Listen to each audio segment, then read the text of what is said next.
भगवान शिव के वाहन नंदी की कथा। नंदी को स्वामी भक्ति के साथ साथ बल और कर्मठता का प्रतीक भी माना गया है। नंदी मवेशियों और वाहनों के देवता और जानवरों के रक्षक माने जाते हैं। निऋषभ के रूप में नंदी त्रिशूल तथा शंख लिए हुए रहते हैं। नंदी देव को कई अन्य नामों से जाना जाता है। नंदीश्वर, शिववाहन, शीलादनंदन, शिवभक्त, कैलाश द्वारपाल, सुवैसानाथ आदि। संस्कृत में नंदी का अर्थ प्रसन्नता या आनंद है। नंदी को शक्ति संपन्नता और कर्मठता का प्रतीक माना जाता है। हिंदू धर्म में नंदी या नंदीदेव भगवान शिव के निवास स्थान कैलाश के द्वारपाल हैं। नंदीदेव भगवान शिव के निऋषभ अर्थात नर ऋषभ वाहन है। पुराणों के अनुसार नंदीदेव भगवान शिव के वाहन तथा अवतार दोनों हैं, जिन्हें बैल के रूप में शिव मंदिरों में प्रतिष्ठित किया जाता है। नमस्कार मित्रों, हमारे चैनल डिवाइन जर्नी में आपका स्वागत है। नंदीदेव की पत्नी का नाम सुवैसा था। नंदीश्वर शीलाद मुनि के पुत्र थे। शिव पुराण के अनुसार नंदीश्वर की माता नहीं थी, क्योंकि वह स्त्री के गर्भ से पैदा नहीं हुए थे। इसके पीछे एक कथा है। प्राचीन काल में एक ऋषि थे शीलाद। उन्होंने ब्रह्मचारी रहने का निश्चय किया, किंतु जब उनके पितरों को यह पता चला कि शीलाद मुनि ने ब्रह्मचारी रहने का निश्चय किया है, तो वे दुखी हो गए, क्योंकि जब तक शीलाद मुनि को पुत्र प्राप्ति न हो, उनकी मुक्ति नहीं हो सकती थी। शीलाद मुनि विवाह करना नहीं चाहते थे, किंतु उनके पितरों के उद्धार के लिए पुत्र प्राप्ति की कामना से उन्होंने भगवान शिव की कई वर्षों तक घोर तपस्या की।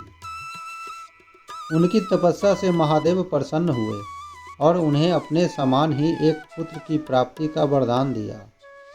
भगवान शिव से वरदान पाने के कुछ समय बाद शीलाद मुनि ने पुत्र प्राप्ति हेतु यज्ञ किया। समय आने पर भूमि को जोतते समय शीलाद मुनि को एक पुत्र की प्राप्ति हुई। पुत्र को देखकर शीलाद मुनि को अत्यंत आनंद हुआ। पुत्र का नाम उन्होंने नंदी रखा। नंदी अर्थात आनंद।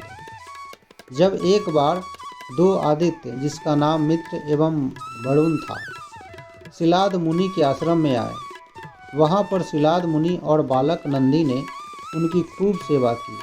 शीलाद मुनि और बालक नंदी की सेवा से प्रसन्न होकर दोनों आदित्य ने शीलाद मुनि को दीर्घायु होने का आशीर्वाद दिया, किंतु नंदी को बिना आशीर्वाद दिए दोनों आदित्य जाने लगा। तब शीलाद मुनि ने दोनों से पूछा कि उन्होंने उनके पुत्र को आशीर्वाद क्यों नहीं दिया। इस पर दोनों ने बताया कि नंदी अल्पायु है और 16 वर्ष पूर्ण करते ही उसकी मृत्यु हो जाएगी। यह सुनकर शीलाद मुनि विलाप करने लगे। तब उन दोनों ने नंदी को महादेव की तपस्या करने की सलाह दी। फिर नंदी ने महादेव की कठोर तपस्या की। नंदी के कठोर तपस्या से महारुद्र महादेव प्रसन्न होकर उसे दर्शन देने आए। जब उन्होंने वरदान मांगने को कहा, नंदी ने सदैव उन्हें उनके सानिध्य में रहने का वरदान मांगा। तब महादेव ने उसे अमरता का वरदान दिया और अपने वाहन के रूप में स्वीकार किया।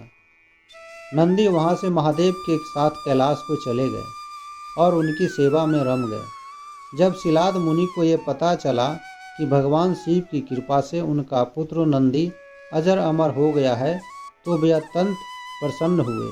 महादेव की सेवा करते हुए नंदी को बहुत दिन बीत गए और शीलाद मुनि अत्यंत वृद्ध हो गए। तब शीलाद मुनि अपने पुत्र से मिलने कैलाश पहुँचे। नंदी अपने पिता को देखकर बड़े प्रसन्न हुए और उनकी खूब सेवा की। तब शीलाद मुनि ने उनसे साथ चलने को कहा, किंतु नंदी ने उनकी आज्ञा यह कहकर ठुकरा दी कि उनके जीवन का उद्देश्य केवल भगवान शिव की सेवा करना ही है। तब शीलाद मुनि ने भगवान शिव से प्रार्थना की कि अब इस वृद्धावस्था में वे उनके पुत्र नंदी को उनके साथ भेज दें। यह सुनकर भगवान शंकर ने उन्हें अपने पिता के साथ जाने की आज्ञा दी। नंदी महादेव की आज्ञा मानने को विवश थे। इसी कारण बड़े मन से नंदी अपने पिता शीलाद मुनि के साथ लौट तो गए, किंतु उनके प्राण कैलाश में ही रह गए। अपने आराध्य से दूर होने के कारण नंदी का स्वास्थ्य प्रतिदिन बिगड़ने लगा। तब शिलाद मुनि ने उनका विवाह मरुत कन्या सुवैसा से करवा दिया ताकि गृहस्थ जीवन में वे रम जाएं। किंतु इसका नंदी के स्वास्थ्य पर कोई प्रभाव नहीं पड़ा और वे शीघ्र ही मरणासन अवस्था में पहुंच गए। जब शिलाद मुनि ने देखा कि उनके पुत्र के प्राण संकट में है, तब उन्होंने भगवान शिव से उसे बचाने की प्रार्थना की। अपने भक्त को इस अवस्था में देखकर वे तुरंत आश्रम पहुँचे और नंदी को स्वस्थ कर दिया।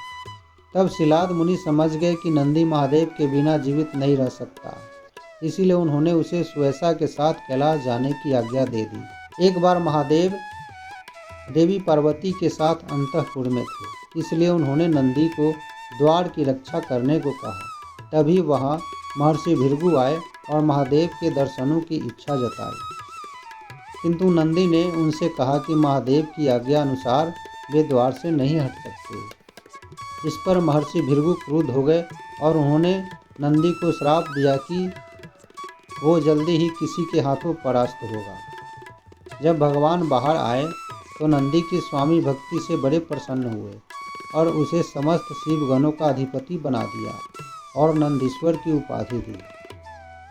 कुछ काल के बाद राक्षस राज रावण कैलाश पहुंचा। नंदी ने रावण को रोका। तब रावण और नंदी के बीच भयंकर युद्ध हुआ, किंतु भृगु ऋषि के श्राप के कारण रावण ने नंदी को परास्त कर दिया। नंदी को परास्त करने के बाद रावण ने उसे पशुमुख कह नंदी का उपहास किया। तब नंदी ने रावण को श्राप दिया कि किसी पशुमुख के कारण ही रावण का विनाश होगा। उसी श्राप के कारण ही महादेव ने हनुमान के रूप में रुद्रावतार लिया और समस्त लंका को जलाकर भस्म कर दिया। नंदी को स्वामी भक्ति के साथ साथ बल और कर्मठता का प्रतीक भी माना गया है। श्री राम के अश्वमेघ यज्ञ के समय जब श्री राम की सेना ने वीरमणि के राज्य पर आक्रमण किया तो शिवगणों के साथ उनका भयानक युद्ध हुआ। उस युद्ध में नंदी ने स्वयं हनुमान जी को शिवास्त्र से बांध दिया था। जब देवी सती ने दक्ष के यज्ञ कुंड में आत्मदाह कर लिया था तो वीरभद्र के आने से पहले नंदी ने अकेले ही दक्ष की सेना का संहार कर दिया था। यही नहीं, कई जगह इस बात का भी वर्णन है कि श्री गणेश और कार्तिकेय को अपनी पहली युद्ध शिक्षा नंदी से ही प्राप्त हुई थी। एक कथा के अनुसार देवी पार्वती ने भगवान शिव से वेदों का रहस्य जानने का अनुरोध किया। वेदों का ज्ञान इतना गूढ़ था कि भगवान शिव देवी पार्वती को लेकर अमरनाथ की गुफा में गए ताकि देवता भी इस रहस्य को न जान सके। मार्ग में वे चंद्र वासुकी का त्याग करते गए। गुफा पर पहुंचकर वे नंदी को भी वहीं छोड़ते हुए कहते हैं, मैं तुम्हें सबसे अंत में त्याग रहा हूँ क्योंकि तुम मुझे सबसे प्रिय हो। वेदों का ज्ञान देने से पहले महादेव पार्वती से कहते हैं कि अगर उन्होंने वेदों का ज्ञान पूरा न सुना तो महादेव देवी पार्वती से बिछड़ जाएंगे। देवी पार्वती के आश्वासन देने पर भगवान शिव कथा आरंभ करते हैं, किंतु देवी बीच में ही सो जाती है। इस कारण से देवी पार्वती भगवान शिव से दूर हो गई और अगले जन्म में एक मछुआरे के यहाँ जन्मी। उनके पिता ने शर्त रखी कि जो भी मछुआरा इस विश्व की सबसे बड़ी मछली को मारेगा वे उसी से उनका विवाह करेंगे। तब भगवान शिव एक मछुआरे के वेश में वहां आए और नंदी ने एक बहुत बड़ी मछली के रूप में अवतार लिया। तब मछुआरे रूपी शिव ने मछली रूपी नंदी का वध कर विवाह की शर्त पूरी की और देवी पार्वती को पुनः प्राप्त किया। भगवान शिव सदैव समाधि में रमे रहते हैं, इसी कारण उन्होंने नंदी को आज्ञा दी है कि वे उनके मंदिर के सामने बैठकर उनके भक्तों की प्रार्थना सुने। इसी कारण हर एक शिव मंदिरों में नंदी की प्रतिमा होती है और भक्त अपनी प्रार्थना उनके कान में कहते हैं, जो सीधे महादेव तक पहुंचती है। बिना नंदी की प्रतिमा के शिव मंदिर अधूरा माना जाता है। नासिक के पंचवटी में एकमात्र ऐसा शिव मंदिर है जहां नंदी की प्रतिमा नहीं है। कहते हैं कि ब्रह्मा के 5वें सिर को काटने के कारण भगवान शंकर को ब्रह्म हत्या का पाप लग गया। तब पंचवटी में गोदावरी के समीप उन्हें एक बछड़ा मिला जो नंदी था। उसने भगवान शिव को गोदावरी के राम कुंड में स्नान करने को कहा। ऐसा करने पर वे ब्रह्म हत्या के पाप से मुक्त हो गए और उन्होंने नंदी को उस स्थान पर अपना गुरु माना और नंदी को अपने सामने बैठने से मना कर दिया। नंदी के विषय में एक कथा समुद्र मंथन की आती है। समुद्र मंथन में जब हलाहल निकला तब महादेव ने उसे पी लिया। हलाहल से भगवान शिव का कंठ नीला हो गया। भगवान शिव द्वारा हलाहल पीते समय कुछ बूंदें धरती पर गिर गई। जब नंदी ने महादेव का कंठ देखा तो उसे बड़ा दुख हुआ और उसने जमीन पर पड़ी हलाहल की बूंदों को अपनी जीभ से साफ कर दिया। इसे देखकर सभी हैरान रह गए और नंदी से इसका कारण पूछा। तब नंदी ने कहा कि जिस कष्ट को उनके स्वामी ने ग्रहण किया है वही कष्ट उसने भी ग्रहण किया। इसे देखकर देव एवं दैत्यों ने एक स्वर में नंदी की प्रशंसा की। शिव गणों में नंदी का स्थान सबसे ऊंचा है। शिव पुराण के अनुसार भगवान शिव की सेना के 8 प्रमुख सेनापति हैं: गणेश, नंदी, देवी, चंड, महाकाल, ऋषभ, भृंगी और मुरुगन। उसी प्रकार नंदी को नंदीनाथ संप्रदाय का जनक माना जाता है। इस संप्रदाय में नंदी के 8 शिष्य माने गए हैं जो 8 दिशाओं में शैव धर्म के प्रचार हेतु गए।